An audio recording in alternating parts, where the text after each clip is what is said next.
avant d'entrer dans le vif du sujet et d'évoquer les trois pièces communes à la plume de nos amis, trois bricoles. D'abord, les trois pièces en question, qui ont été toutes les trois publiées par Philippe Tesson, l'une dans sa collection livresque, si je puis dire, la collection des 80, et les deux autres comme numéro de l'avant-scène. On a essayé de reprendre quelque chose qu'on avait tenté les saisons dernières, qui est de vous proposer ces textes. Autrement dit, Un garçon des éditions de l'avant-scène se tiendra au premier étage, dans le bar, avec un certain nombre d'exemplaires de ces ouvrages, si vous souhaitez les acquérir, et même, peut-être, les faire dédicacer par les auteurs, car ceci n'est pas exclu. Il s'agit donc du prénom, de Un dîner d'adieu, et bien sûr de tout ce que vous voulez, toutes choses qu'on va étudier maintenant ensemble précisément. Avant cela, et là encore, pour poursuivre dans quelque chose qui semblait avoir intéressé le public, je voudrais évoquer devant vous deux ouvrages de théâtre qui viennent de paraître et qui me paraissent susceptibles de retenir votre intérêt. L'un est une chose volumineuse et qui s'appelle Estuaire. Estuaire, c'est un recueil de textes de Daniel Mesguich, textes de tous ordres. Il ne figure pas là-dedans les adaptations théâtrales que Mesguich a pu produire, non plus que son roman, non plus que certains livrets d'opéra qu'il a écrits. Ce sont plus des textes critiques, des courriers, des commentaires sur ce qui l'a intéressé dans ses différentes fonctions, que ce soit à la Métaphore dans le nord de la France, qu'il a dirigé pendant 12 ans, que ce soit à la tête du conservatoire, que ce soit dans toutes sortes de circonstances. On connaît l'activité plurielle, c'est le moins qu'on puisse dire, de Daniel Mesguich. Vous y retrouverez d'ailleurs, et c'est assez frappant, le style, la manière de s'exprimer de ce garçon qui est tellement repérable immédiatement. Cette espèce de fébrilité à la fois inquiète et en même temps extrêmement productive. C'est un livre dans lequel Mesguich parle de lui, bien sûr. C'est un sujet qu'il ne déteste pas entièrement, comme vous savez. Mais il le fait bien. Il le fait avec beaucoup d'intelligence et de sensibilité. Et puis enfin, Mesguich est un type qui compte dans la vie théâtrale de notre époque. Et pour peu que vous vous intéressiez à lui, vous aurez peut-être l'envie de vous offrir ce livre qui n'est pas exactement petit, comme vous pouvez voir, mais qui est quand même tout à fait, même très intéressant. Il prend d'ailleurs quelquefois des parties très très avancées. Bref, je vous laisse le plaisir de découvrir ça le moment venu. Et puis quelque chose qui m'est arrivé tout à l'heure et qui est, tenez-vous bien, une nouvelle pièce de Patrick Modiano, lauréat du prix Nobel de littérature, et qui publie chez Gallimard. Le bouquin n'est pas encore en vente, mais je l'ai reçu et je l'ai lu d'ailleurs. Une pièce qui s'appelle Nos débuts dans la vie. Nos débuts dans la vie est un texte assez troublant puisqu'il met en scène des comédiens, en tout cas un metteur en scène, et que c'est une pièce sur le théâtre, dans le théâtre. Il s'agit de deux comédiens, principalement jeunes, qui répètent une pièce qui est La Mouette, d'ailleurs, de Tchekhov, et avec de temps en temps, et ça on est tout à fait dans l'univers de Modiano, de temps en temps des échappées dans un passé, toujours chez lui, un passé relativement indéfini, mais il évoque des gens comme Jacques Hébertot, par exemple, d'autres gens de théâtre. Il évoque aussi Aurélien Lunier-Paul, fondateur du Théâtre de l'Œuvre. C'est plein comme ça de références à des choses de théâtre qui ne sont pas toutes familières au grand public, mais la manière de Modiano, cette espèce aussi d'indécision, de façon, il n'y a pas de point de suspension, mais s'ils ne sont pas imprimés, ils le sont dans les répliques des personnages. On est dans tout ça. Alors en même temps, le dit Modiano publie un roman, ça j'ai pas encore lu, qui paraît en même temps, ce qui fait qu'on va reparler de notre lauréat du prix Nobel. Certains d'entre vous savent et ont sans doute déjà lu d'autres pièces de Modiano, car il en a écrit au moins deux, c'était il y a très longtemps, il y a près de 30 ans, dont une formidable qui s'appelait Poupée blonde. Voilà, fin de la rubrique bibliographique, et maintenant on entre dans le vif du sujet avec nos deux amis. Alors, d'abord je voudrais demander à Alexandre de la Patelière qu'il nous dise un mot de son père. On est là pour parler des œuvres, mais Denis de la Patelière, pour nous tous, c'est une référence. C'est les grandes familles, plus encore pour moi, Un taxi pour Tobruk, C'est un homme qui a une carrière de metteur en scène de cinéma très importante, qui a très souvent fait travailler des acteurs magnifiques, dont d'abord et avant tout Jean Gabin. C'est un type qui a laissé sa marque dans l'histoire du cinéma. Et ce que je voudrais vous demander, Alexandre, c'est si la profession de votre père a été pour quelque chose dans ce goût du spectacle qui vous anime. Bonsoir. Tout à fait. Pour plein de raisons. Alors, je pourrais parler très longuement de mon père, qui était un homme tout à fait remarquable et mystérieux. Et, officier, ancien officier, c'est un militaire. Oui, enfin, c'est un long parcours. C'est un homme qui est né dans une famille d'extrême droite, pétainiste, et qui voulait être officier, comme la plupart de ses frères, et comme son père qui était officier de cavalerie, et qui se trouve est entré à Saint-Cyr en juin 40. Ah, bien. Et donc après, il a perdu 2 frères à la guerre. Lui, il a fait de la résistance et il est devenu ensuite un homme de gauche qui a fait du cinéma. Donc ce moment terrible l'a fait complètement basculer, a tout fait basculer chez lui et profondément ses valeurs. Après, je disais que c'est un homme mystérieux parce que c'est un homme qui a fait des enfants entre 24 et 60 ans. Donc pour moi, c'était un homme qui était assez impalpable quand j'étais enfant, que je trouvais très impressionnant, un très grand raconteur d'histoire. Et j'étais fasciné parce que moi, je le voyais, fin de la période Audiard, mais avec Pascal Jardin et tout ça, je voyais le métier de mon père, quand il ne tournait pas, c'est qu'il était avec ses amis et ils écrivaient des histoires. Et je trouvais ça... donc j'ai encore beaucoup de carnets avec les notes de mon père, avec sa très belle écriture. Et je trouvais ça extraordinaire que ça soit un métier. Même si enfant, je pensais que tout le monde faisait ça. Comme je ne connaissais que des gens de cinéma, je connaissais que des monteurs, des acteurs et des scénaristes. Donc quand je suis arrivé à l'école et que j'ai découvert que les gens allaient au bureau, je trouvais ça très exotique. Il faut dire que, pardon, mais il a écrit, Denis Lapatelière, un livre autobiographique qui est absolument passionnant, que j'ai lu en son temps, qui doit avoir 10-15 ans maintenant, et qui est un livre assez méconnu, et c'est très injuste, parce que c'est vraiment à la fois un témoignage, puis, pardon de vous dire ça, mais le type est extrêmement sympathique, il faut bien dire, quand on lit le bouquin, enfin Mathieu sourit, mais j'espère qu'il doit approuver. Il l'était. Oui. Ah oui, donc, et j'ai eu la chance... c'est lui qui m'a... J'ai commencé à écrire avec lui, parce que c'est lui qui m'a... des premières adaptations de Simenon, quand j'avais une vingtaine d'années. Donc il m'a fait monter dans le bateau, et j'ai commencé à apprendre ce métier avec lui.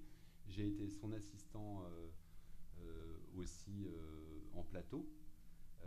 Et donc j'ai découvert un autre homme aussi en travaillant avec lui. Donc j'ai complètement infusé, j'ai complètement été irrigué par ça. Donc je lui dois la vie, beaucoup de choses, mais je l'ai énormément admiré, aimé, et je lui dois mon goût des histoires, certainement. Alors, votre rencontre est devenue sinon légendaire, mais en tout cas, vous l'avez souvent évoqué, encore tout à l'heure d'ailleurs, devant certains de nos amis de la SACD, et... mais moi, je ne l'ai pas entendu parce que je ne voulais pas, en quelque sorte, commencer cette conversation avant que le public ne soit réuni. Tant pis, je vous le redemande, racontez-nous comment Mathieu Delaporte rencontre Alexandre de la Patelière et vice-versa. Quand on a dit légendaire, ça devient compliqué. Après, c'est une petite légende. Donc, très brièvement, c'était il y a quelques années, 20 ans, on avait 13-14 ans donc à l'époque. J'étais assistant réalisateur et je travaillais sur une publicité dans une société de post-production qui s'appelle Durand Dupont du Bois. Oui. Et donc c'était très haute technologie avec des écrans où il y avait des pubs L'Oréal. Donc c'était une atmosphère particulière. Et un jour, je vois sur ces écrans, ce qui était vraiment complètement différent, des images en noir et blanc, où je vois un jeune comédien, Olivier Citruc en l'occurrence, dans une baignoire, donc il n'y avait pas le son, mais essayant visiblement sans succès de se suicider. Et il y avait un côté très cocasse dans ces images, et qui était vraiment... ça ne matchait pas du tout avec le lieu. Et donc j'ai essayé, c'était un matin assez tôt, j'ai remonté les couloirs de cette société pour voir d'où ça venait, et je suis tombé sur Mathieu. Bonsoir. La suite. Donc moi en fait je faisais mon premier court-métrage et j'avais très peu de moyens pour faire le film. Et donc j'avais fait le tour des boîtes de production de Paris et Durand Dubois Dupont avait gentiment prêté cette salle. On avait un accord entre nous, c'était que je leur avais demandé donc qu'ils me prêtent la salle et donc je leur avais dit le jour où vous avez un trou, je viens. Et puis il y a quelqu'un, je m'en vais, mais au moins comme ça la salle sera occupée, je ne vous dérangerai pas, je me ferai tout petit, mais j'ai vraiment besoin de cette salle.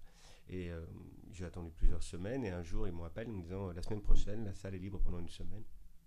Donc j'étais comme un fou. J'allais enfin pouvoir monter mon court-métrage et il se trouve que j'ai appelé ma monteuse et je lui ai dit on commence lundi et elle m'a dit non, je peux pas, moi je travaille. Et donc je me suis dit bah, c'est pas grave, j'y vais quand même. Et donc je suis allé là-bas avec mes bobines, mes trucs, mais je connaissais absolument pas comment ça marchait. Et donc je me suis installé dans cette salle et puis une jeune stagiaire qui était là a pris pitié de moi. Donc elle m'a dit bah, je vais au moins vous digitaliser vos images. Et comme elle débutait elle aussi, elle a fait une fausse manipulation qui a envoyé les images sur l'ensemble des écrans de la compagnie. Et donc pendant que les images défilaient sur les écrans et que j'étais seul à voir ces images sans rien pouvoir faire, Alexandre a tapé à la porte, il m'a demandé si c'était là, et je lui ai dit que oui, je lui ai dit que j'avais un peu de temps parce que j'avais pas de monteur, donc, et donc il m'a tenu compagnie, on est devenus amis ce jour-là. Tout ça nous amène au prénom. Enfin, il y a eu quand même, j'imagine, un temps qui s'est écoulé entre cette mésaventure et cette première pièce. Alors là, il faut bien dire que il vous est arrivé quelque chose qu'on a déjà vu au théâtre, mais qui n'est pas courant, qui est que vous débutez et vous triomphez. Poum. Ça se passe en 2010, hein, si mes souvenirs sont bons, au théâtre Édouard VII, chez Bernard Murat. Alors d'abord, vous frayez, vous devenez amis intimes, et vous décidez d'écrire ensemble. Ça ne va pas de soi, vous avez très bien pu devenir l'un le réalisateur, l'autre le scénariste, ou l'autre le comédien, etc., etc. Qu'est-ce qui fait que vous avez envie d'écrire? Je dis bien d'écrire, et en l'espèce du théâtre. Alors en fait le théâtre c'est dans un deuxième temps, c'est-à-dire qu'on a quand on s'est rencontrés on avait des métiers, des vrais métiers, et on était très amis, et pendant je dirais les premières années, parce qu'il s'est écoulé pas mal d'années, on avait ces métiers là, mais quand on s'est rencontrés on voulait écrire déjà, on voulait raconter des histoires tous les deux, c'est notre objectif, et on est devenus très amis, et il y a des histoires communes, ou il y a des envies d'histoires communes qui ont commencé à naître. Et un jour, on a décidé, sur une forme de coup de tête, grâce à la rencontre avec un producteur à Tonsoumache pour le premier film qu'on a écrit ensemble, qui est un film d'animation qui s'appelle Renaissance, et ben on a décidé de tout lâcher et de devenir scénariste. Donc, jour au lendemain, on a quitté nos boulots et on a fait un truc qui, avec le recul aujourd'hui, me paraît complètement insensé. Mais on l'a fait, on s'est fait confiance. Et pendant pas mal d'années, on a écrit des séries, on a écrit des films, on a appris ce métier-là en vraiment travaillant beaucoup à la commande, beaucoup en mercenaire, beaucoup sur des projets de studio où souvent on souffrait un peu du résultat, on y mettait beaucoup de nous-mêmes, tout n'était pas fantastique, mais après on était invité aux projections et on était consterné parfois.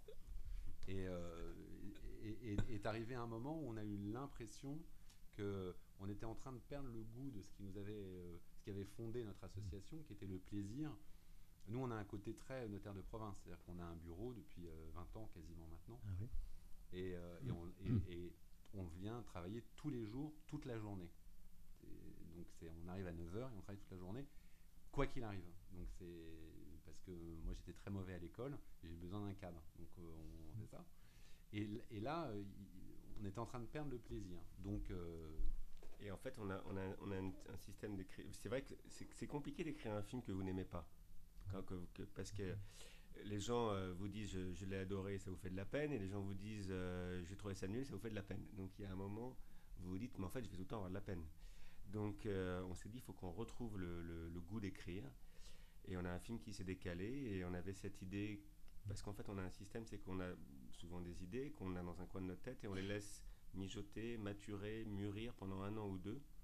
Et on avait cette idée sur les prénoms, mais bon, on l'avait comme ça, on ne savait pas. Et puis là, le temps s'est libéré devant nous et on s'est dit, au fond, si on écrivait une pièce de théâtre on aurait le temps d'écrire, on ferait des longues scènes, on aurait le temps de faire des respirations, on aurait le temps de... et on serait dans le plaisir du dialogue. Et au fond, on a vécu cette écriture comme une espèce de cure de jouvence, de retrouver le plaisir d'écrire.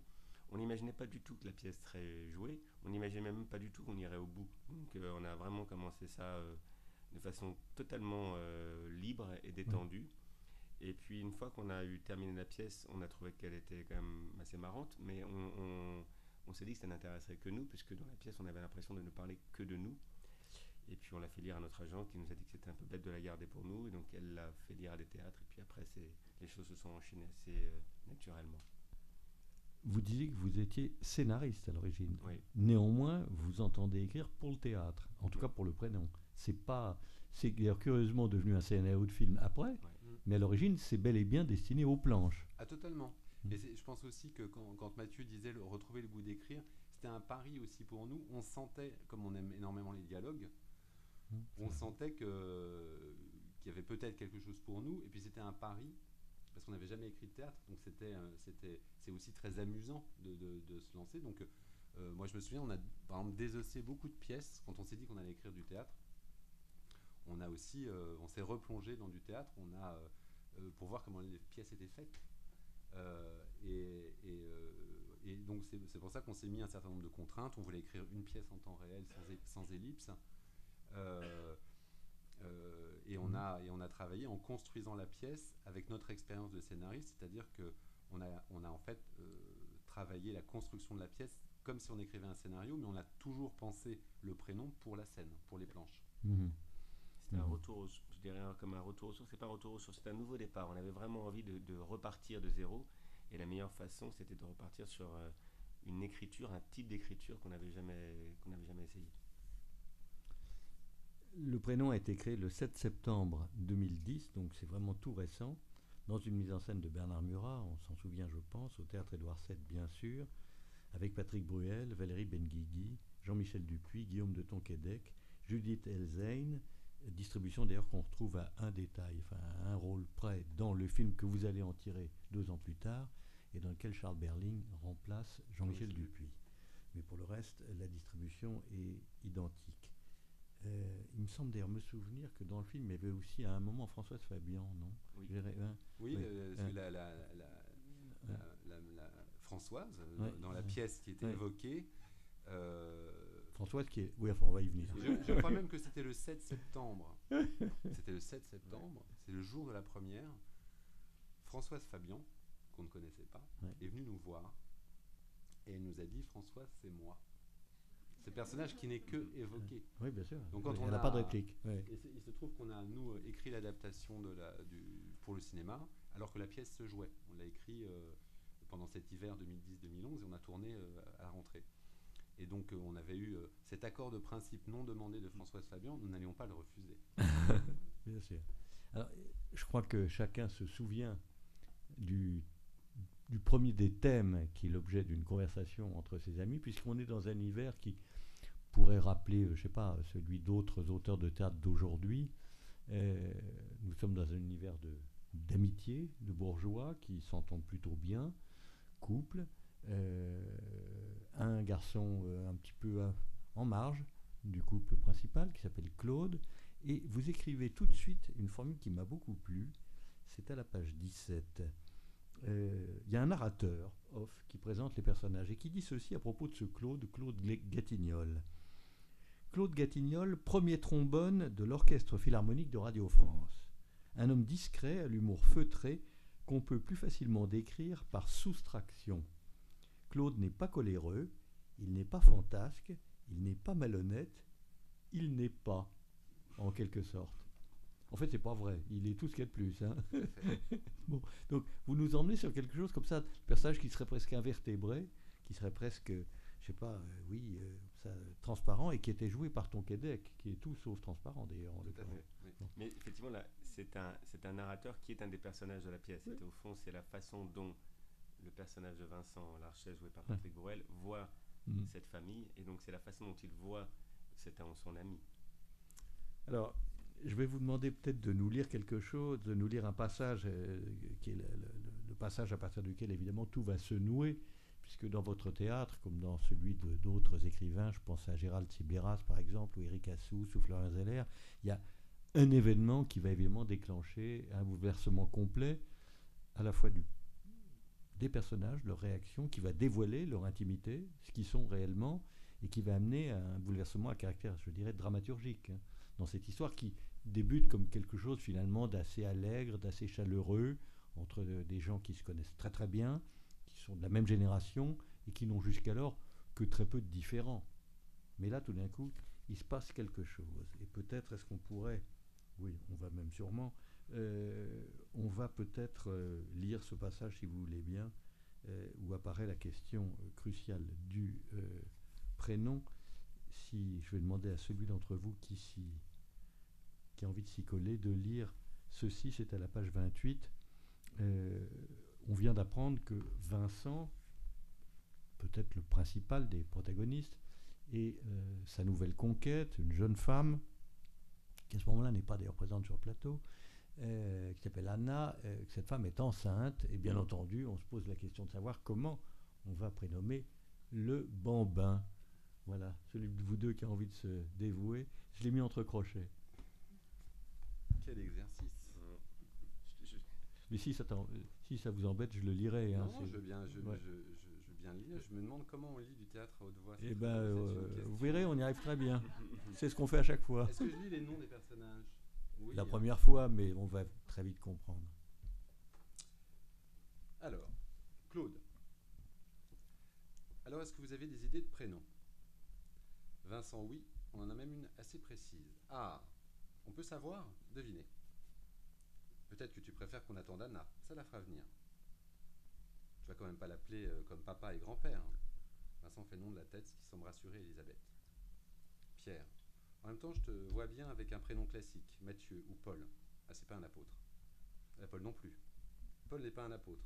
Non, pas un des 12, non. Ah, il devait être remplaçant. Il faut chercher ses références, ses goûts, ce qu'il aime. Diego. J'aime les petits serveurs mexicains, moi. Diego Maradona. Ah oui, mais non. Elisabeth soumet les bouteilles. Elle tient dans une main une bouteille de cheval blanc de Vincent et dans l'autre la bouteille de rosé de Claude. On commence par quoi? Cheval blanc ou fontaine de Provence? Vincent. Ça dépend si pour boire ou pour se laver les mains. Ouais, c'est ça. C'est sympa pour Claude. Il a l'oreille musicale, il ne peut pas tout avoir. Elle donne la bouteille de cheval blanc à Pierre qui commence à la déboucher. Pierre. Christophe, moins courant. Camille, c'est un garçon.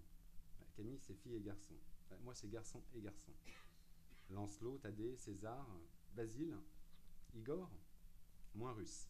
Bartholomé, Balthazar. Allez, donne-nous un indice. Ah, ça commence par un A. Ah, un A. Alexandre? Non. Pierre boit une gorgée de vin. Ah, il est délicieux. Claude. Albert, Arthur, Agnan, Adrien, Artémus, Alban, Alfred. Aurélio, dit Elisabeth. Antonin. Elisabeth. Nous, on avait hésité avec Aurélio, mais Aurélio Garot, on trouvait que ça faisait trop haut. Émeric, plus connu. Antoine, non, plus original. Albator. Claude. Alphonse, pas mal. Ah, c'est Alphonse? Non, mais il y a de l'idée. Elisabeth, je vais finir de préparer la méchouilla, vous m'attendez, elle sort. Claude, c'est pas évident. Achille? Non. Anicet? Quelle horreur. Elisabeth réapparaît. J'ai dit on m'attend. Les trois hommes attendent 2 secondes et demie. Vincent, c'est une référence littéraire. Aramis? Arsène? Une référence littéraire connue. D'Artagnan? Aragon? C'est pas un nom de famille. C'est pas Alexandre non plus. Abbas, Attila, je sais pas. Moi non plus. Mais bon, c'est quoi? Adolphe. Très drôle. Bon, non, mais sans déconner, c'est quoi? Adolphe. Tu vas pas l'appeler Adolphe? Bah si. Tu vas pas l'appeler Adolphe? Si. Tu vas l'appeler Adolphe? Bah oui, comme le personnage du roman de Benjamin Constant. Vincent, tu ne vas pas appeler ton fils Adolphe, tu n'es pas sérieux. Mais je suis très sérieux. Avec Julien Sorel, c'est peut-être le nom le plus célèbre de la littérature française. Le héros romantique par excellence. Mais Vincent, tu vas pas faire ça. Tu nous fais marcher. Rassure-moi, c'est une plaisanterie. De mauvais goût, mais c'est une plaisanterie. Tu vas pas appeler ton fils comme Hitler. Ah mais non, pas comme Hitler justement. Parce que comme tu le sais très bien, le Adolphe de Hitler s'écrit avec un F. Alors que le mien, le Adolphe français, s'écrit P-H-E. Mais c'est pareil. F et PH, c'est pareil. Je pensais que pour un normalien, tu serais un peu plus à cheval sur l'orthographe. Mais à l'oreille, c'est pareil. Adolphe, Adolphe, c'est pareil. Vincent, ce que Pierre veut dire, c'est que les gens ne vont pas entendre Adolphe, ils vont attendre Adolphe, tu comprends? Comme dans éléphant. Ah, j'aime bien quand tu me parles comme un attardé mental. Excuse-moi, mais il faut être attardé mental pour ne pas comprendre qu'on ne peut pas appeler son fils Adolphe. Bah, ça ne sert à rien de m'agresser. Si tu veux que je t'explique. Sinon, on arrête tout de suite. Alors, racontez-nous comment... Bon, c'est une idée extrêmement forte. Comment elle vous vient? Comment vous écrivez une scène comme ça, à quatre mains? Comment ça se passe? Parce que ça, nous, on est très très friands de la matérialité du travail de l'auteur de théâtre. Alors, il faut revenir un peu en arrière. Alors. Comment nous vient l'idée ou comment on écrit? Les deux. D'abord, comment nous vient l'idée, ensuite comment vous l'appliquez. Comment nous est venue l'idée? Alors en fait, il se trouve que nous travaillons tous les jours ensemble, et comme ça ne suffit pas, nous partons également souvent en vacances ensemble. Et donc nous étions en vacances tous les deux, et il se trouve que nous avons donné à nos enfants des prénoms originaux. Nos enfants nous n'avons pas des enfants ensemble. Hein. Nous avons de nombreux enfants, mais voilà. que nous avons fait par ailleurs. Alexandre a 2 filles, moi j'ai 3 garçons, et on était en vacances ensemble. Et un jour sur un marché, un boucher, j'appelle mon fils, et le boucher me dit « Mais comment vous avez appelé votre fils ?» et tout. Et je rentre à la maison, je dis « Alexandre, mais c'est fou ce mec quand même, je ne l'ai jamais vu de ma vie, d'où il me parle du prénom que je donne à mon enfant ?» Petite précision, on a quand même donné à nos enfants, tout est parti de là, des prénoms un peu originaux. Oui, voilà.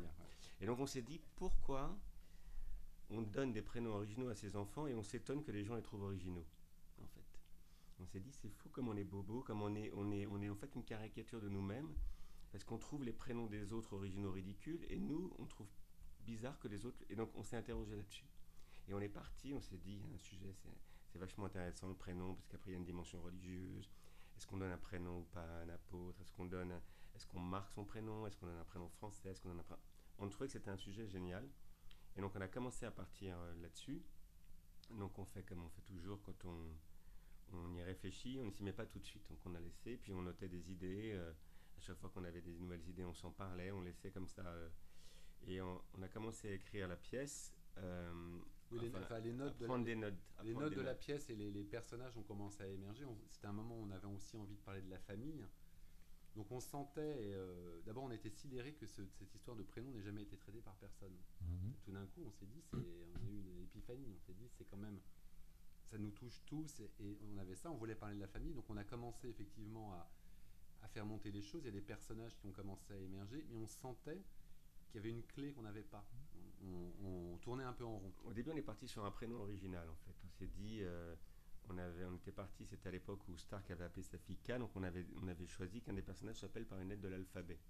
Et quand il allait expliquer à ses copains qu'il avait décidé d'appeler son fils H, et donc ils disaient, mais tu peux pas appeler ton fils par une lettre de l'alphabet, ça n'a aucun sens. Et on était parti là-dessus, on avait beaucoup d'idées qu'on a repris après dans la pièce. Mais on avait l'impression qu'on tournait en rond, en fait, qu'on ne faisait que parler du sujet lui-même sans arriver à s'en extraire. En fait, on avait l'impression que c'était assez tautologique. Et un matin, Alexandre m'a dit, si on l'appelait Adolphe? Et je lui ai dit, mais t'es complètement malade, on ne peut pas l'appeler Adolphe. T'es taré, on ne peut pas appeler, personne n'appelle son prénom. Et puis là, le simple fait qu'il me dise ça et que je lui dise qu'il était taré, 1000 idées nous sont venues. Et ce qui est très drôle, c'est que dans cette heure de conversation, je me souviens très bien où on a eu cette conversation, c'est venu comme ça, et on n'avait même pas pensé à Benjamin Constant. Et en fait, là, les choses se sont imbriquées. C'est que tout de suite, on s'est dit, ah, puis il y a Adolphe, les différences d'orthographe, Benjamin Constant, etc. Et là, Mathieu a dit, mais ça marche si c'est une blague, si c'est faux. Et là, tous les éléments qu'on avait en fait depuis le début se sont imbriqués. Et à partir de ce moment-là, ça a été beaucoup plus simple. C'est-à-dire qu'on a senti qu'on avait trouvé, on avait la serrure, mais il nous manquait la clé. Et là, les choses se sont mises en place très bien. Après, je dirais techniquement, on a une méthode d'écriture. C'est qu'on a ce temps d'infusion qui est assez long. On a le premier temps qui est un temps d'échange, d'une longue conversation, qui est la phase de construction de la pièce, et qui est quasiment la phase la plus longue, et qui est complètement à 4 mains. Donc là, on est... Et ça, c'est pas dialogué, c'est un récit. C'est-à-dire qu'on a pris des notes sur des dialogues, mais on s'interdit de dialoguer tant qu'on n'a pas vous racontez une histoire. raconter l'histoire très précisément. On écrit quelques dialogues pour trouver la façon dont parlent les personnages pour les cas. En fait, on réfléchit à la caractérisation des personnages tout en écrivant quelques dialogues parce qu'en fait, c'est l'œuf et la poule. En fait, ça prend forme quand quelqu'un tout d'un coup dit quelque chose à l'autre. Tout d'un coup, à partir du moment où on part sur un prénom, on se dit alors est-ce que c'est un prénom classique ou pas classique. Donc, est-ce qu'un des personnages est classique ou l'autre n'est pas classique. Enfin, c'est comme ça que les choses se composent. Et une fois qu'on a une radiographie, une fois on sait de qui on va parler, de quoi on va parler, là on a effectivement une phase qui dure 5 mois à peu près, où on discute tous les jours du chemin de fer de la pièce. Ouais. Qu'est-ce qui va se passer et pourquoi il se passe ça et qu'est-ce qui se passe et dans cette scène on dit quoi en gros. Mais on essaie de ne pas rentrer vraiment dans les dialogues parce qu'après c'est comme au montage, quand vous aimez des scènes, vous voulez les garder. Et en fait, ce n'est plus la narration qui guide, mais votre amour des scènes. Et en fait, la pièce est plus importante que les scènes. Donc, vous devez être capable d'abandonner des dialogues que vous aimez beaucoup. Donc, c'est plus simple d'abandonner une idée de dialogue qu'un dialogue. Donc, on a parfois des idées de dialogue, on ne les développe pas. On les a, on sait que c'est là. On sait que quand il va appeler Adolphe, donc Adolphe, ça va évoquer... qu'est-ce que ça évoque, tu peux pas l'appeler comme ça. Donc après on a l'idée du déguisement de Chaplin, ah tiens on va faire une référence au déguisement et on emboîte tout ça et ça on le fait totalement à tous les deux et ensuite on se sépare et on écrit chacun de notre côté. Quand on se sépare, oui, le travail. Pardon d'insister sur cette méthodologie, mais encore une fois c'est des choses qui sont à la fois passionnantes et en réalité extrêmement mal connues. Parce que le grand public et même nous, on ne sait pas forcément, sauf ceux qui parmi vous, ceux et celles qui sont précisément auteurs dramatiques, et il en est plusieurs. Vous parlez du dialogue précisément. Une fois que vous avez ficelé votre histoire, il est bon de rappeler que le prénom n'est pas simplement l'histoire d'une dissension autour de ce qui est d'ailleurs un canular en l'espèce, de la part de Vincent, qui consiste à faire croire à ses amis qu'il va appeler son fils Adolphe. Ça n'est pas son intention réelle. En revanche, il a très bien perçu que l'élément provocateur est tellement fort qu'il va créer un bouleversement qui intervient bel et bien. Mais la pièce n'est pas uniquement un débat autour de l'opportunité de baptiser son fils Adolphe. C'est beaucoup plus que ça. Donc vous avez terminé une histoire, et on va voir qu'elle a d'autres dimensions, encore une fois, que celle du prénom du petit garçon. Une fois que vous avez terminé ça, et ça prend du temps, vous allez commencer de la dialoguer. Vos personnages existent, vous savez où vous allez.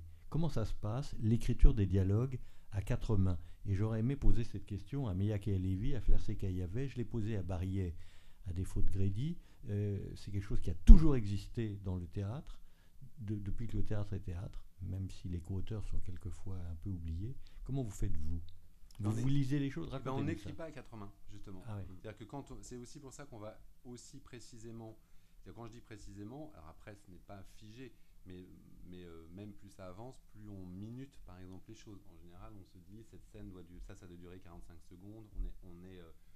On se donne des marges en fait, parce que l'ennemi absolu au théâtre, surtout quand on écrit une pièce en temps réel qui n'est que de la conversation, c'est le bavardage.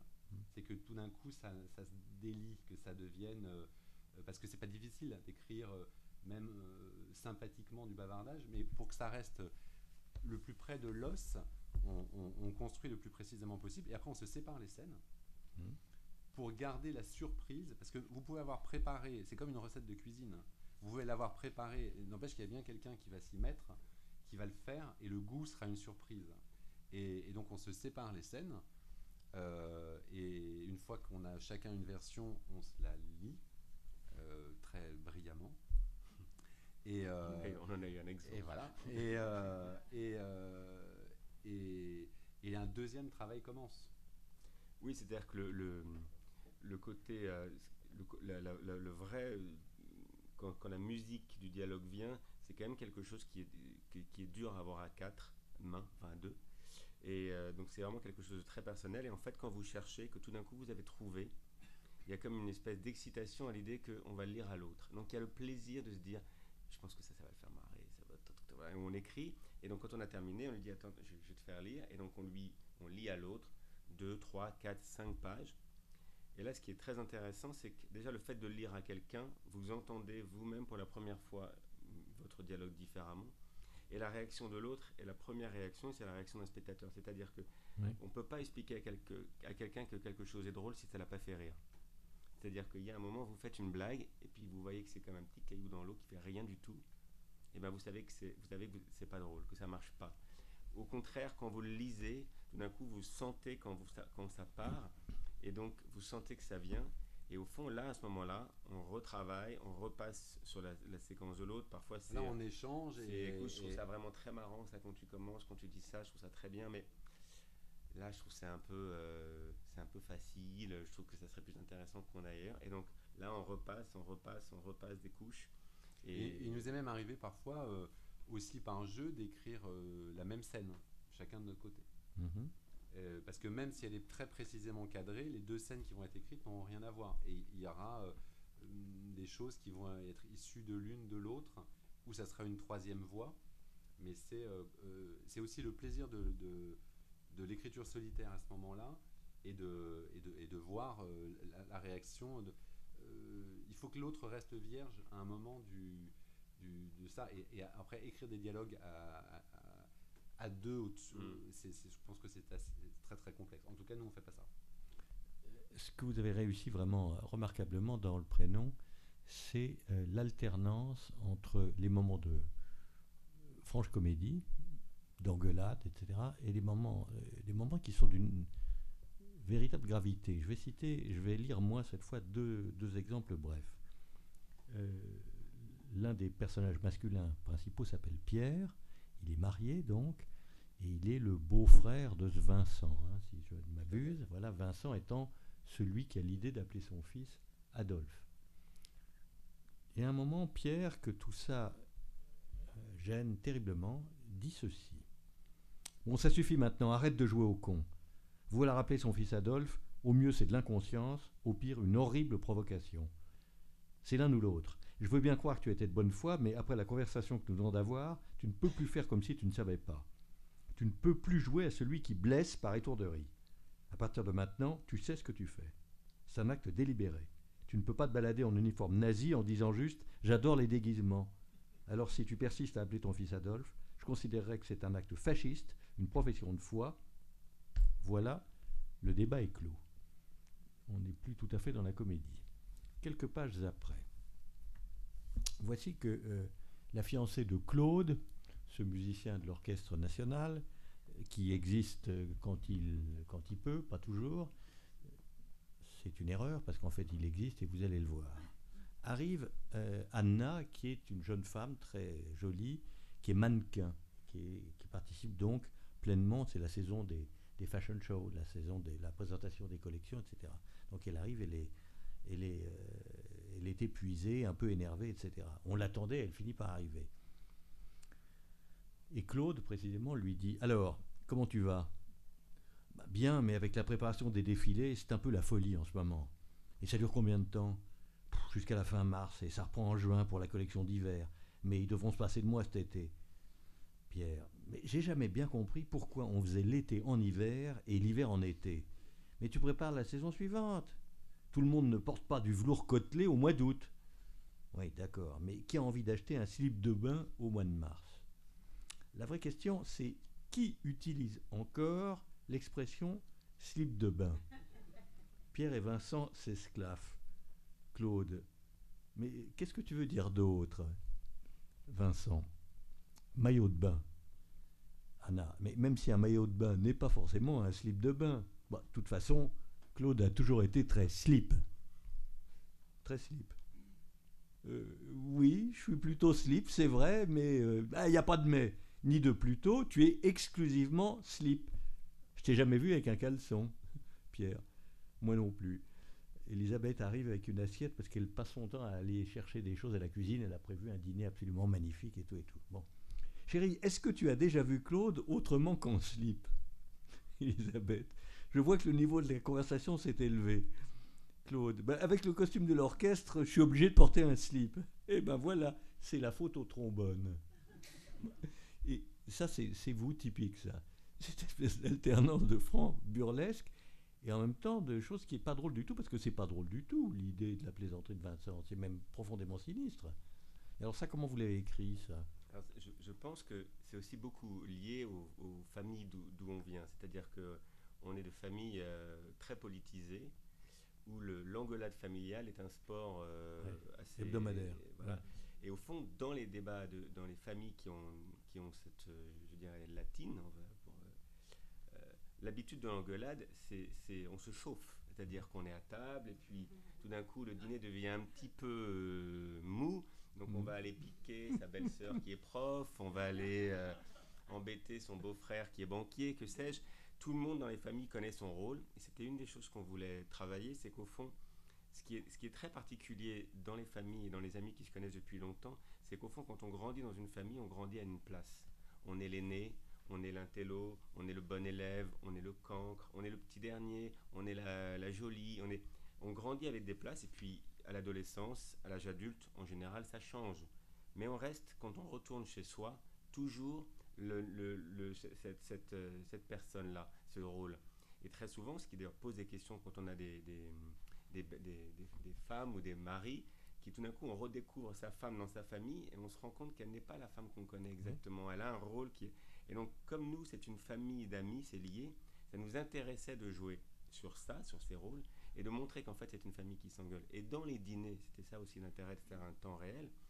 Quand vous êtes dans un dîner, vous passez du coq à l'âne, vous embêtez votre sœur qui est prof, qui bosse à la SNCF, tout le temps en retard, nanana, elle vous envoie un truc, et puis c'était aussi une des choses qu'on voulait poser, c'était que Pierre et Vincent sont des gens qui aiment monopoliser l'attention, qui aiment monopoliser les dîners avec des débats, mais qui sont des débats pour jouer.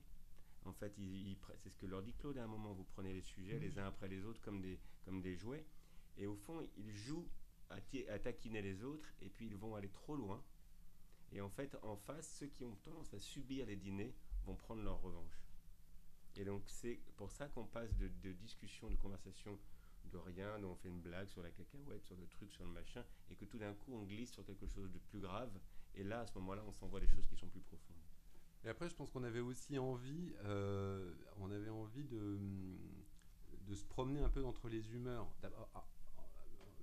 Sachant qu'en général, nous, ce qui nous fait rire, c'est souvent le cas, les choses drôles sont souvent un peu graves. C'est-à-dire que c'est souvent quand ça devient un peu tragique que ça devient drôle, parce que ça fait résonner des choses. Alors ça dépend quel est le rire. Mais on avait aussi envie qu'il y ait un côté un peu roller coaster. C'est-à-dire qu'on rit beaucoup, mais on voulait que le spectateur puisse se dire ça peut mal finir. C'est-à-dire qu'on rit, et que tout d'un coup on se dise mais en fait ça va vraiment déraper, pour garder comme on savait en fait dans la construction de la pièce que les gens ils viendraient voir une histoire de prénom et qu'au bout de 30 minutes l'histoire serait morte. D'ailleurs la première fois que la pièce a été jouée, on a senti dans la salle, au bout d'une demi-heure, les gens se sont dit mais ils vont raconter quoi maintenant, parce que c'était le pitch était mort. Et donc je pense que ça nous amusait aussi, je dirais, de passer par des humeurs, et après je pense que ça correspond aussi à des choses qu'on aime comme spectateur ou comme lecteur. Je me souviens pas si vous précisez l'âge de... Non, vous ne précisez pas au début l'âge des personnages principaux, qui sont peu nombreux, ils sont 5 dans la pièce. Justement, effectivement, l'histoire du prénom, pour forte qu'elle soit, elle a sa durée de vie. Et elle ne suffit pas à maintenir l'intérêt, puisque votre propos est en réalité beaucoup plus ambitieux que ça. Et vous allez développer ce que je crois être le deuxième sujet, qui est vraiment très puissant et complètement inattendu d'ailleurs, de la pièce. Je vous rappelle qu'un frère et une sœur, Elisabeth, qui est la sœur de Vincent, ils ont donc les mêmes parents, le père est mort, reste la mère qui s'appelle Françoise. Elisabeth a épousé Pierre et ils ont un ami de toujours qui s'appelle Claude. Vous avez là les personnages principaux. Ce Claude apparaissant comme un type un peu effacé, en réalité assez secret, voire ridicule. Mais il bénéficie de la très grande amitié, de la tendresse indéfectible de la part des autres. Et là, vous avez imaginé quelque chose qui est vraiment, comment dirais-je, que rien ne laisse à prévoir, que je voudrais que vous racontiez, qui est précisément une histoire d'amour. Parce que si ces gens s'aiment, ils s'aiment d'amour, d'amitié, ce que vous voudrez, mais enfin les couples sont quand même constitués depuis longtemps, on sent que c'est plus une immense passion quand même, sauf peut-être de la part de Vincent à l'endroit de cette jeune femme mannequin enceinte du futur quote-unquote Adolphe. Et je voudrais que vous nous racontiez comment vous avez eu l'idée, d'abord que vous nous présentiez ce qui va se passer, qui va en quelque sorte clore la pièce, c'est-à-dire l'épiphanie précisément de ce Claude. C'est-à-dire le type qui était jusqu'alors l'underdog, le type qui semblait, devient en réalité le personnage principal. Racontez-nous ça. C'est assez sinueux, c'est-à-dire que c'est venu de plusieurs idées. C'est venu en plusieurs couches. On a eu l'idée de ce personnage qui irait vers une révélation finale qu'on n'avait pas, mais on aimait bien cette idée que entre ces deux grandes gueules que sont Vincent et Pierre, qui sont des coqs de basse-cour, il y a les femmes, et en fait, dans le ridicule de Vincent et Pierre, en fait, ils ont toujours considéré Claude dans le clan des filles. On imagine qu'enfant... oui, puis on se foutait de sa gueule. On se foutait de sa gueule, il devait jouer peut-être un jouet à la poupée, il était un peu sensible. Il est peut-être un peu homosexuel sur les bords. Il attrapait froid, Bon. et donc ils se sont inventés, parce que c'est quelqu'un qui aime la musique, qui est plutôt un esthète, parce qu'il habite dans le Marais, etc. Ils ont figé sur lui, ils se sont dit c'est un homosexuel. Parce qu'il ne raconte pas sa vie, et donc ils ont construit ce masque autour de lui, et donc ça, il va y avoir Claude va donc découvrir ça. Dans les petits jeux, ce que disait Mathieu tout à l'heure, à force de tirer sur le fil de la provocation, tout d'un coup, à un moment, Pierre piqué, qu'on se soit foutu de sa gueule, en fait, part dans une chose qui est personnelle, c'est-à-dire qu'il fait une erreur stratégique. C'est qu'en général, quand on se bagarre justement dans ces dîners, tout le monde connaît son rôle et on sait qu'il y a des sujets qu'il faut éviter. Et là, tout d'un coup, il y a un dérapage, et de là vient toute la deuxième partie de la pièce, qui est le fait que Claude découvre que l'on pense qu'il est homosexuel, chose qui ne le choque pas, mais qui le surprend malgré tout énormément, parce qu'il s'aperçoit qu'il y a une espèce de roman familial autour de lui qui est faux, et donc qui va le précipiter à devoir dire que non, il n'est pas homosexuel, et qu'il aime une femme, et qu'il va s'avérer donc que cette femme, il aime depuis plusieurs années, est Françoise, la vieille mère d'Élisabeth et de Vincent. Ce qui va donc provoquer un cataclysme plus important.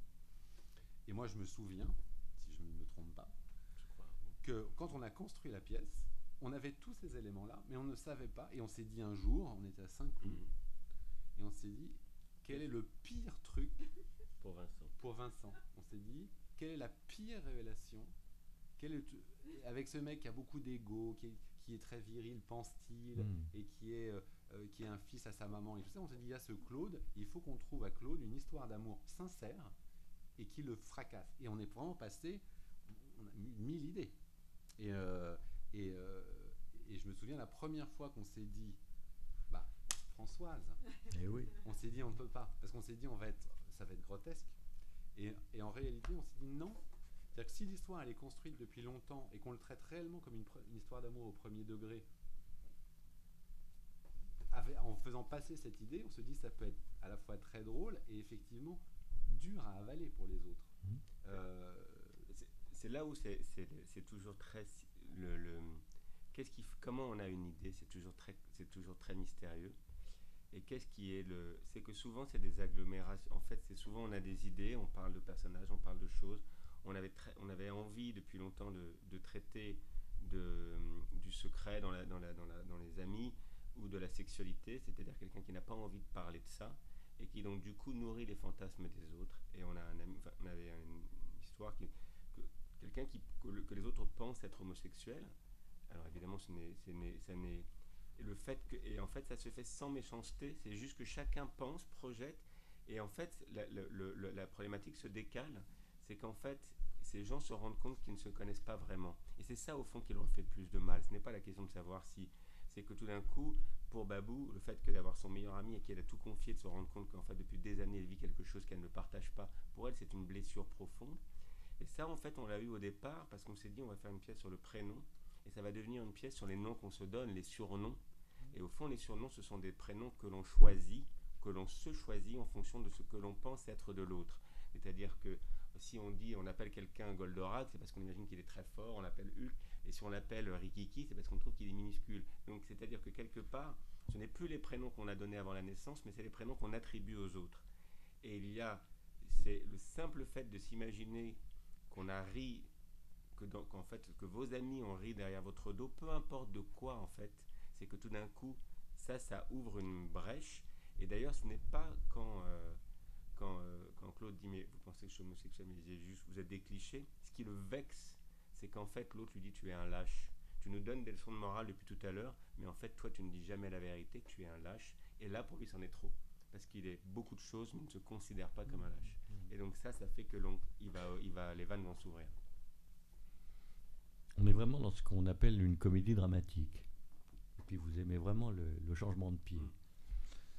Bon, on pourrait poursuivre beaucoup longuement, mais on va parler de deux autres de vos pièces, et notamment de la deuxième, donc, Un dîner d'adieu, toujours à Édouard VII, peu de temps après, en 2014. Et là, c'est une pièce à 3 personnages. Et j'ai remarqué une chose, c'est que plus vous écrivez, moins il y a de personnages. Il y en a 5 dans la première, 3 dans la deuxième, 2 dans la dernière. Je pense que vous préparez un stand-up pour un comédien pour la prochaine fois. Alors là encore, décor... J'oserais dire, sans être désobligeant à l'endroit de Bernard Murat et de son décorateur Nicolas Cyr, mais on est dans une configuration assez proche. Hein. Bon, intérieur bourgeois, tel que c'est très bien d'ailleurs les constitués Cyr pour les mises en scène de Murat. Un couple constitué d'Éric Elmosnino et de Audrey Fleurot, et un ami, si on peut dire, que jouait à nouveau votre interprète fétiche Guillaume de Tonquédec. Là, je voudrais demander à Mathieu de nous lire quasiment au début ce que j'ai de nouveau mis entre crochets, c'est-à-dire une mise en situation. L'idée du dîner d'adieu, vous vous en souvenez probablement, elle est effectivement assez évidente, bien qu'assez compliquée à réaliser d'ailleurs. C'est qu'on se rend compte que, on assiste à des soirées sans qu'on en ait finalement tellement envie. Et même au bout d'un moment, on se dit c'est fini. C'est d'ailleurs la décision que prend le couple vedette. Seulement, la mise en pratique n'est pas commode, surtout quand on a affaire à Antoine. Donc, à Mathieu s'il veut bien d'être son propre interprète. Pierre, écoute, si tu retires les soirées boulot, les voyages d'affaires, les dîners de famille, les mariages et les enterrements, tu rajoutes les baptêmes, les bar mitzvahs, les conseils d'école et les réunions de copropriété, les vacances, les maladies et les séjours aux urgences, 1 pour Théo cette année, 2 pour Prune l'année dernière, est-ce que tu sais combien on a de soirées à nous chaque année? Dis un chiffre, j'ai calculé. Pour quelqu'un qui n'a pas beaucoup de temps, tu as quand même beaucoup de temps à perdre. Vas-y, dis un chiffre. Je sais pas, 50. 24 cette année, 26 l'année dernière. Clotilde accuse le coup, Pierre s'enflamme, il tourne autour d'elle comme la mouche autour du cou. Les Bertins représentent 10% de nos soirées. 10%. Si tu rajoutes les Chocards, les Mandenbaum et les Austria, tu arrives vite à 8-9 soirées par an. Et sans t'en rendre compte, tu t'es fait bouffer 35% de ton temps de dîner disponible. 10% je veux bien, mais pas 35%. Boris a raison, il y a un moment, il faut un bouclier amical, le dîner d'adieu. C'est vrai que c'est beaucoup, mais je suis désolé, je ne me vois pas inviter les Bertins chez moi pour les virer comme des malpropres. Mais c'est pas ça du tout. Tu leur diras rien. Comment ça? Le principe du dîner d'adieu, c'est que tu es le seul à savoir que c'est un dîner d'adieu. Imagine que les Bertins aillent s'installer à Vancouver. On dînerait avec eux en sachant très bien qu'on ne les reverrait plus. Mais du coup, tout serait chargé d'émotion et de nostalgie. Tout serait comme suspendu à un fil d'éphémère. Je suis sûr que même moi, je verserais ma larme en disant « Bon voyage Didier ». Le problème, c'est qu'ils ne partent pas à Vancouver. Mais qu'est-ce qui nous empêche de faire comme si? C'est une manière élégante de dire au revoir. Quand quelqu'un meurt, pourquoi tu vas à son enterrement? Pour lui témoigner ton amitié. Tu vas rendre hommage à votre histoire commune. Pourquoi ne pas le faire de son vivant? Tu vas faire son panégyrique et mettre ses musiques préférées. Et pourquoi pas? Tu feras à Didier son plat favori. J'achèterai un levain de son année de naissance. On écoutera Sardou puisque Véronique adore. Je ressortirai même le masque immonde qu'ils nous ont rapporté de Venise. On fera une soirée inoubliable qui sera la dernière. Et s'ils nous rappellent après, parce qu'ils nous rappelleront. On pourra pas, on pourra plus. Je dirais que je me suis converti à l'islam et que pour moi les pieds de porc farcis c'est plus possible. Mais c'est horrible quand même. Tu préfères quoi? Leur dire s'il vous plaît, nous appelez plus. Mon mari ne peut plus vous sentir, vous et vos pieds farcis. On ne peut pas faire ça. On n'est pas des sauvages. Alors que là, on fait ça bien, on se donne du mal. Alors là encore, il y a eu avant le vôtre, de dîner d'adieu, un autre, promis à une fortune immense, qui est le dîner de con de Francis Weber, que nous recevrons dans le courant de l'année 2018. C'est une idée extraordinaire quand même, ça. Comment vous est venue cette idée de la célébration des séparations, si je puis dire? On a l'impression qu'il y a du vécu là-dedans. C'est un peu comme le prénom, ça ne sort pas de nulle part. Comment dire? J'étais à un dîner Et ben voilà. Et quelqu'un me dit j'en peux plus,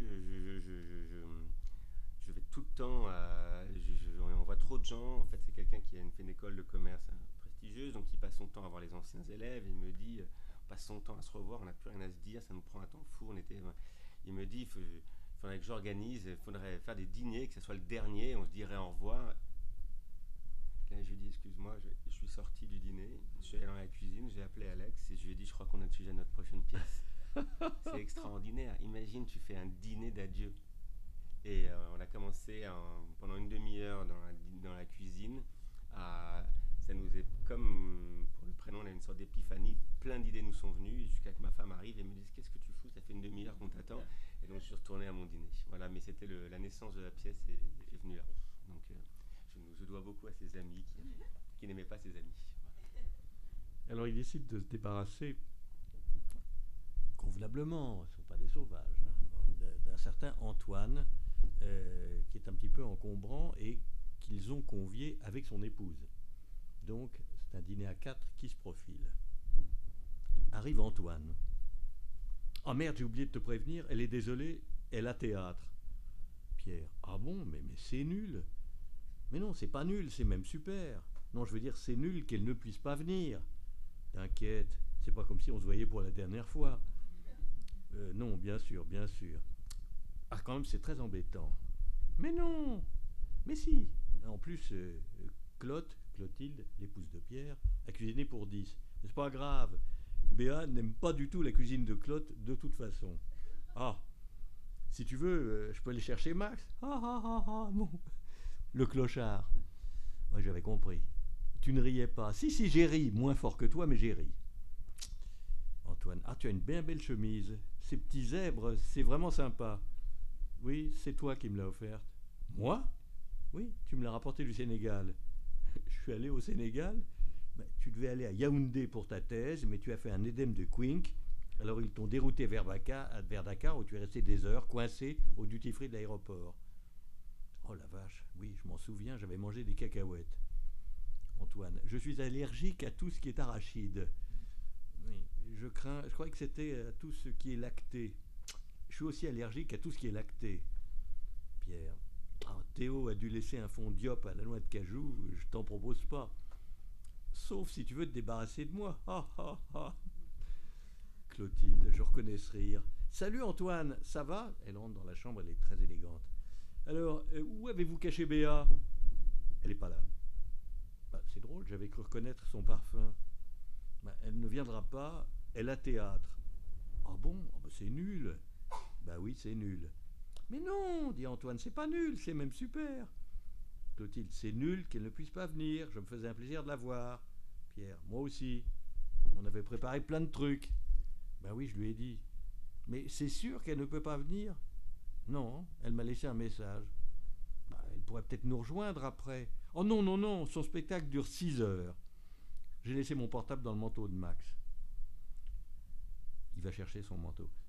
Pierre, mais alors, qu'est-ce qu'on fait? J'en sais rien. C'est quand même très très mal élevé de nous planter comme ça. Quelle sans-gêne, quel manque d'éducation quand même. On décale, t'es folle, j'ai ouvert la bouteille. C'est quoi? Château Pétrus, 67, une bombe. Cher? Le prix d'une Twingo. Bon, on y va alors. Tu es sûr? Ok, mais on fait ça bien, hein? Compte sur moi. Donc nous y voilà, et on va assister à une tentative, disons, de séparation définitive. Mais c'est très compliqué. C'est très très compliqué d'arriver à avoir la liberté de dire à quelqu'un, écoute, on t'a assez vu, vous nous avez laissé apercevoir effectivement que la conversation d'Antoine n'est pas constamment palpitante, qu'il aime assez à parler de lui et de ses petites contrariétés, mais enfin en dehors de ça, bon. Mais enfin quand même on s'achemine vers une rupture. Et là encore, une question dramaturgique. Le pitch de départ est très fort, comme il l'est dans le prénom. Mais ça ne suffit pas à faire une pièce.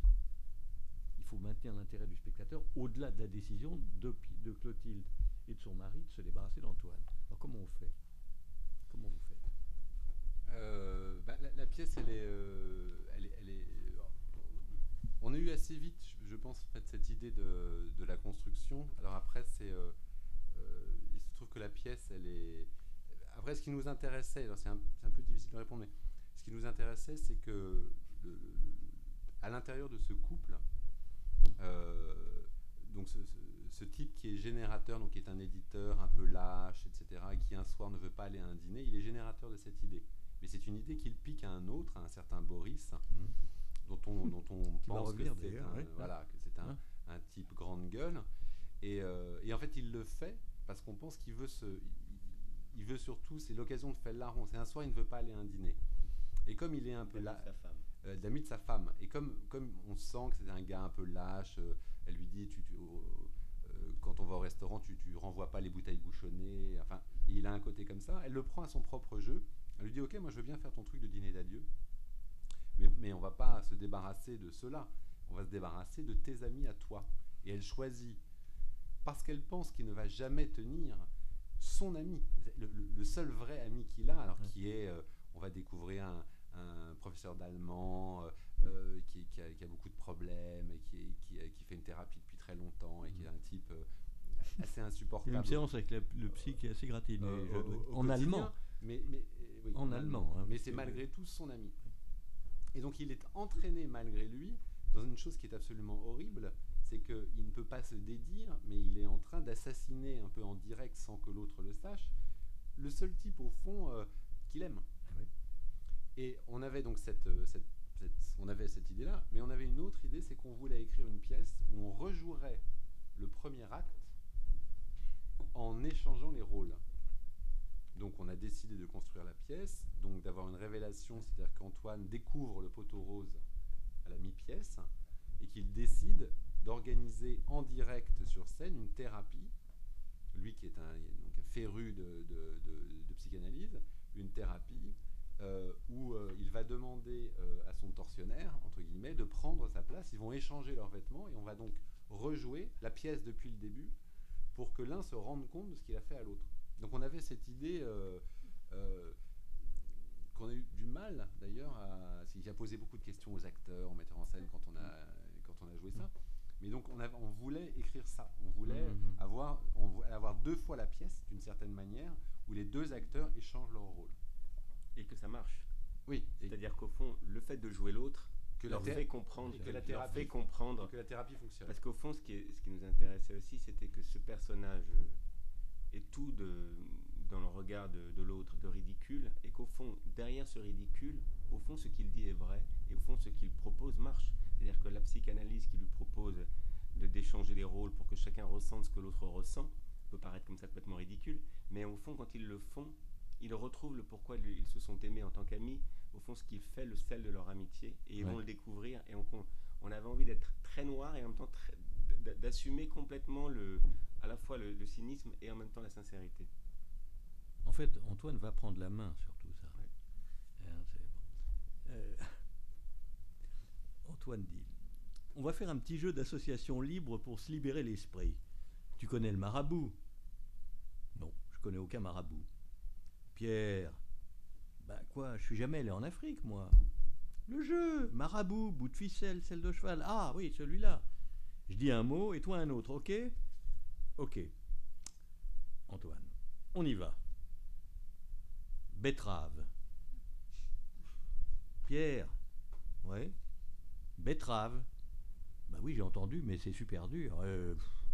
Betterave, ravalanche. Ravalanche?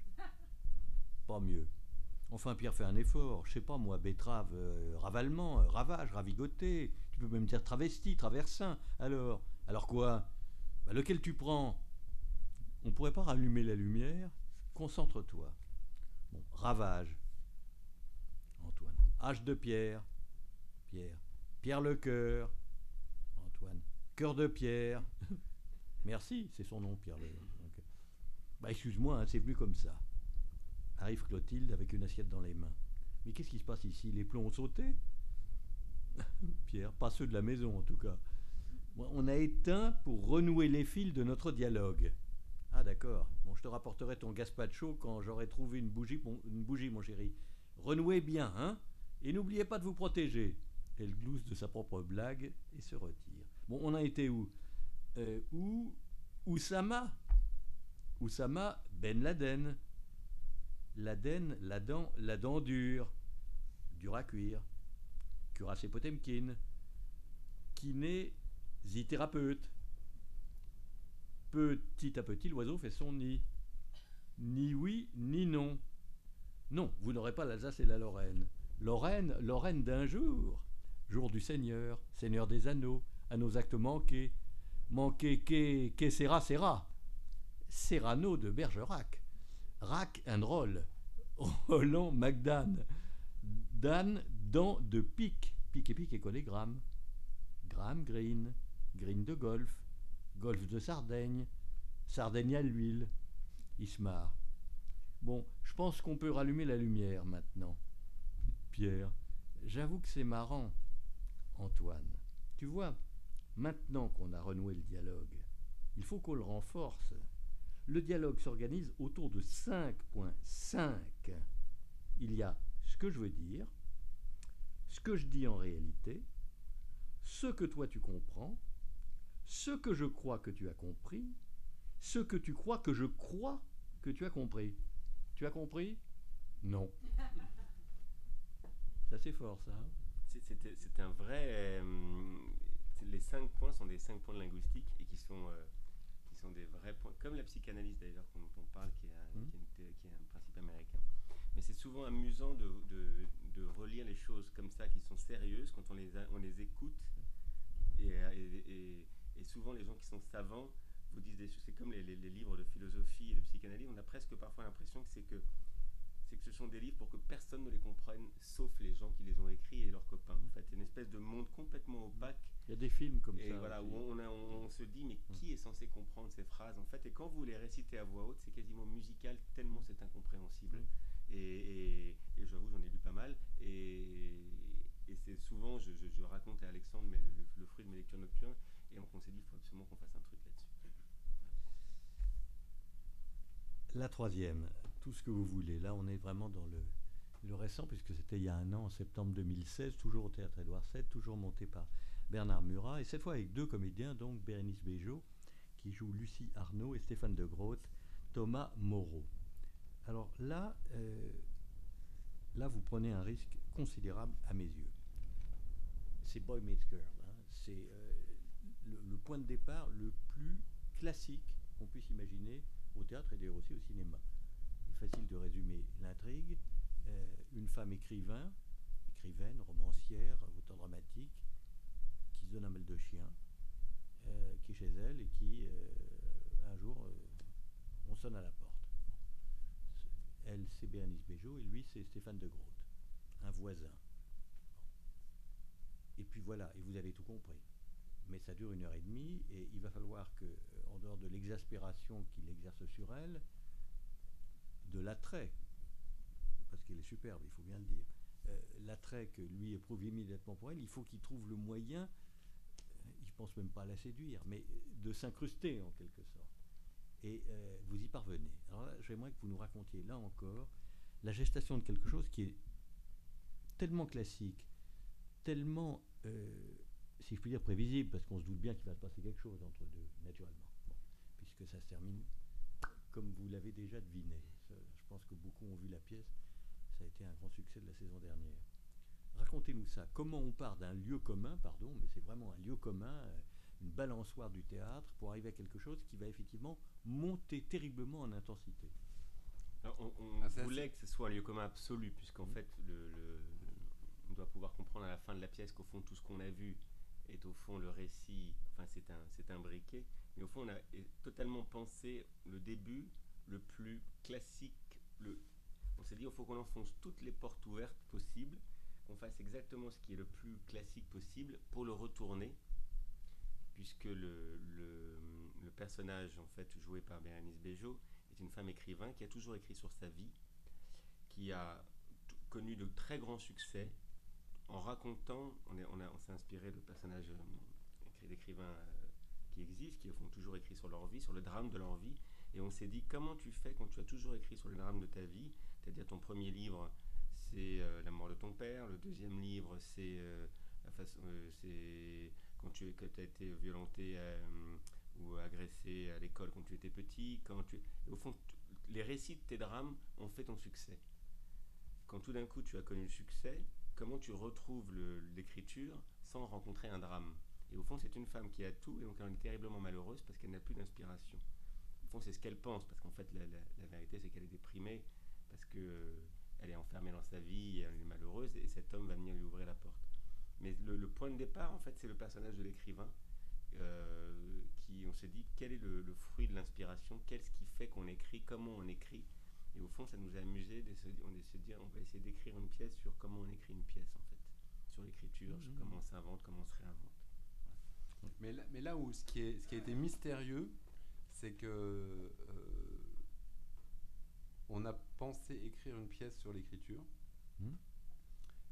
Vraiment. Oui. Parce que le point de départ, c'était nous on a un tel plaisir à écrire tous les jours, et on est comme des enfants qui jouent avec des petites voitures. On se retrouve le matin et on dit, et lui, s'il faisait ça, et imagine, il va sur la plage et là il rencontre la fille, et puis ah mais non, ce qui serait plus marrant, c'est que ça se passe dans le château. C'est ça nos journées. Donc et c'est quand même dingue. Moi, j'en reviens pas de faire ça tous les jours. Et la construction des choses, la manière dont les histoires se montent et se défont, de faire fausse route, de se lire les choses telles qu'on les imagine, on avait envie d'écrire là-dessus. Et c'était vraiment le cœur du sujet. Et on a écrit cette pièce, et le jour où on a fait la première lecture avec Bérénice et Stéphane, on a vu la lecture et on a compris qu'on avait écrit une histoire d'amour, mais c'était complètement involontaire. Non, mais c'est-à-dire que la partie de l'histoire d'amour a pris complètement le pas. Oui, On pensait que c'était une histoire d'amour imbriquée dans une histoire d'écriture, et en fait c'est l'inverse. C'est une histoire d'écriture qui s'imbrique dans une histoire d'amour. Et d'ailleurs, après cette première lecture, on a fait tomber des pages. On a nettoyé beaucoup. Qui étaient autour de l'écriture. Il y avait beaucoup de choses qu'on écrivait, qui nous avaient fait beaucoup rire à l'époque où on les a écrits, mais qui en fait devenaient un peu hors sujet, parce que devenaient presque des commentaires sur l'écriture, sur le travail d'écrivain, sur tout ça, qui ralentissaient en fait la locomotive de l'histoire d'amour qui était en train de se produire. Et après, pour revenir à votre question, ce qui est vrai, c'est que comme c'est notre pièce où la construction est la plus complexe, puisqu'en fait ce sont des boucles, c'est aussi pour ça qu'on avait envie de commencer la pièce, que disait Mathieu tout à l'heure, comme vraiment, on est au théâtre ce soir, avec, donc on a choisi que ça soit une fuite d'eau, et que ces 5 premières minutes, que la manière dont les personnages soient mis en place soit une série de clichés, parce qu'on savait qu'on allait essayer, en tout cas, que les choses soient revues comme dans un peu Un jour sans fin, puisqu'on est dans l'écriture d'une pièce et dans l'imaginaire de 2 personnages qui vont inventer un spectacle. Oui, parce qu'il faut dire que là encore, la dramaturgie se complexifie. Fuite d'eau, le voisin débarque, qu'est-ce qui se passe, etc. Il est attiré par elle, lui l'exaspère. En même temps, il est bon cuisinier, il va s'apercevoir qu'elle se nourrit très mal ou très peu. Il faut dire que c'est l'histoire d'un personnage qui n'a plus d'inspiration. Ouais. Elle est complètement stérile, elle doit un manuscrit et elle n'arrive absolument pas à le composer. Ça la met dans un état second. Et effectivement, elle se néglige totalement. Bon. Jusqu'au moment où l'intrigue amoureuse commençant de se construire, vous allez faire interpréter à vos 2 protagonistes les personnages de la pièce qu'elle est en train d'écrire. C'est-à-dire qu'on est dans un système pyrandélien, si je puis me permettre, comme ça, c'était au départ une pièce sur l'écriture et la difficulté d'écrire.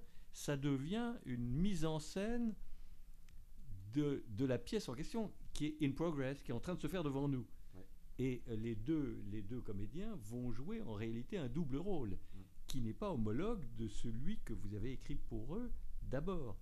Ça se complexifie terriblement, l'air de rien. Il y a ce personnage de Ferrand, qui vous donne d'ailleurs l'occasion d'une chose qui, moi, m'a enchanté, que je vous lis rapidement, parce que c'est épatant. Ferrand étant son mari à elle, voilà, qui est un acteur. C'est un acteur qu'on ne voit jamais, puisqu'il est tout le temps. C'est un acteur de série télévisée, donc il est tout le temps en tournage. et il devient un des personnages de la pièce que Lucie est en train d'écrire. Voilà, il s'appelle Ferrand et à un moment, elle s'assied, Lucie, et elle dit ceci. Hier matin, j'étais à Paris dans le petit hôtel charmant que vous m'avez trouvé. Ferrand m'appelle. Il me demande où je suis. Je lui dis à Francfort. Elle n'est pas à Francfort. Il me dit où? J'avais préparé mon histoire, alors je lui réponds à l'hôtel, au Steigenberger. Et là, vous savez ce qu'il me demande? Quelle chambre? Je suis dans le hall. C'est affreux. C'est abominable. Mais je disais tout à l'heure, je crois que c'était à Valériane, que en relisant cette pièce, je pensais vraiment à Billy Wilder, ou à toi Jacques, je pensais à Billy Wilder. Vous savez, comme dans The Apartment, dans La Garçonnière, c'est-à-dire que l'abominable, comment est-ce qu'on peut s'en sortir, quoi? Non, c'est plus possible. C'est comme chez Feydeau, il y a des moments où la tragédie, il va falloir que ça se produise parce qu'il n'y a plus aucune échappatoire. Bon. Et là, vous nous emmenez là-dedans. En fait, ça va s'arranger. Pas pour tout le monde. Non, certes, pas pour. C'est intéressant. C'est vrai qu'on a beaucoup pensé à Billy Wilder d'ailleurs quand on a commencé l'écriture. Ah, ben, très bien. Et quand on a commencé l'écriture, en fait, l'écrivain était un homme et le voisin était une voisine. Et c'était l'écrivain et, entre guillemets, la ravissante idiote qui se révélait ne pas être une ravissante idiote. Et puis on a commencé à écrire. Et puis on s'est dit. C'est la fille sur la banquette arrière. On s'est dit, c'est déjà entendu, c'est déjà vu. Et au fond, on s'est dit, et si on inversait les sexes? Si au fond, l'intellectuel, c'était elle, et la ravissante idiote, c'était lui.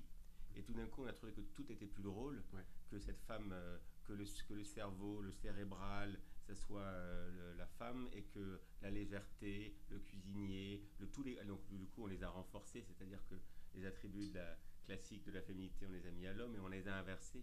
Au fond, on a trouvé que tout d'un coup, tout devenait plus clair et en tout cas, nous, plus intéressant pour nous. Et on trouvait ça beaucoup plus intéressant que ça soit un homme qui cherche à dérider une femme que l'inverse. Et après... Dites donc, après le succès du prénom, vous n'avez pas eu l'idée de faire des films à partir du Dîner d'adieu et de tout ce que vous voulez? Eric et Mossine de Guillaume Tonquédec sont très furieux qu'on ne l'ait pas fait. Mais d'abord, on ne s'interdit pas du tout de réadapter des pièces, mais d'abord c'est compliqué de ne pas tomber dans un système. Bien sûr. C'était en plus, j'ai eu moi le sentiment, enfin on en a quand même pas mal parlé, que il y a une théâtralité que j'aime beaucoup dans le Dîner d'adieu, mais qui est assez compliquée à transposer. Et c'est encore une histoire en temps réel, c'est-à-dire qu'il y a des parallèles avec le prénom, mais on est dans une réalité qui est plus décalée, le travail il est plus complexe, et ça n'a jamais été un vrai projet de faire exister dans des nouvelles mises en scène la pièce, oui. Et tout ce que vous voulez est une question, c'est une chose auquel on réfléchit. Alors pour finir, j'aimerais que l'un d'entre vous, peut-être Alexandre cette fois, nous lise la fin de cette pièce, qui est un happy end avoué, revendiqué, clamé, très réussi. C'est toujours entre crochets. Oui, donc c'est la fin du spectacle. Les deux protagonistes se sont séparés assez mal quand il a découvert qu'elle utilisait ses souvenirs à lui pour écrire sa pièce. Mais donc sa pièce est jouée, il vient la voir, ils ne se sont pas vus depuis longtemps, et ils ont une discussion sur la scène vide du théâtre où on vient de voir en fait le spectacle qui est la pièce écrite.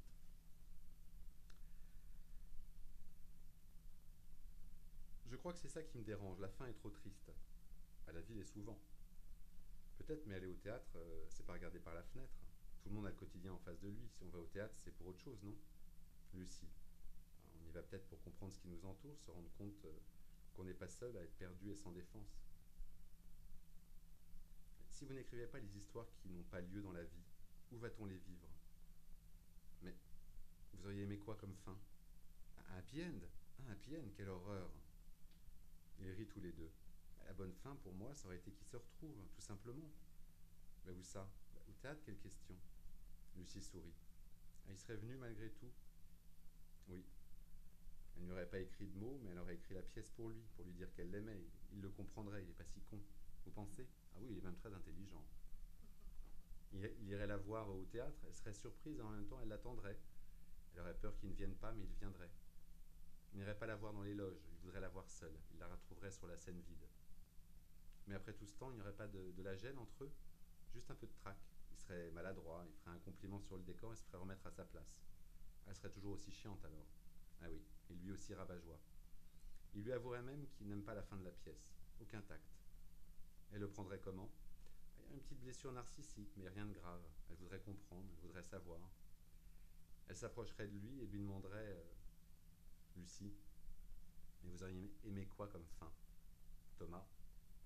Il répondrait qu'il aurait aimé qu'ils écrivent ensemble le début d'une nouvelle histoire. Il y aurait un temps, peut-être un peu de musique au loin. Ils seraient là tous les deux sur la scène vide, dans la pénombre. Puis il ferait un pas vers elle et lui dirait Tu veux bien m'embrasser? Un temps, ils se regardent. Thomas fait un pas vers Lucie. Tu veux bien m'embrasser? Non. Thomas est surpris, elle rit. Avant, il faut que je te demande quelque chose. Tout ce que tu veux. Je voudrais qu'on continue à se dire vous. Tout ce que vous voulez. Il s'enlace. Lucie, embrassez-moi. Merci Alexandre. Merci. Merci Mathieu.